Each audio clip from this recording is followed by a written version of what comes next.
È una città orgogliosamente alpina, quella che abbraccia le penne nere della Marca. In migliaia si sono riversati in città per il gran finale del raduno sezionale organizzato dai gruppi di Biadene e Montebelluna. Un lungo viaggio fatto di eventi e tante iniziative tra passato e presente, storia e solidarietà. Un modo anche per celebrare il centenario dell'ossario di Santa Lucia, il più piccolo sacrario militare d'Italia. Giorni di impegno, come sottolinea il presidente dell'ANA di Treviso, Franco Giacomini.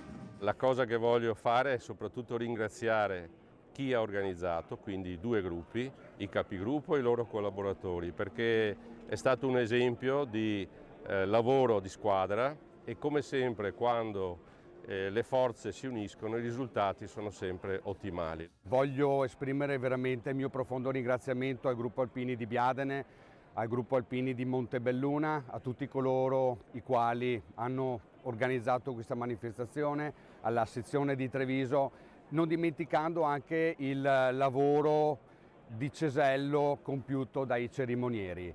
Viva l'Italia, viva gli alpini, siamo qui. Alpini esempi di solidarietà che siano di esempio anche oggi per la nostra comunità montebellunese. Orgoglio sì, ma anche operatività. Tante le fasce tricolori che hanno accompagnato il corteo a dimostrare l'alleanza quotidiana tra enti e alpini.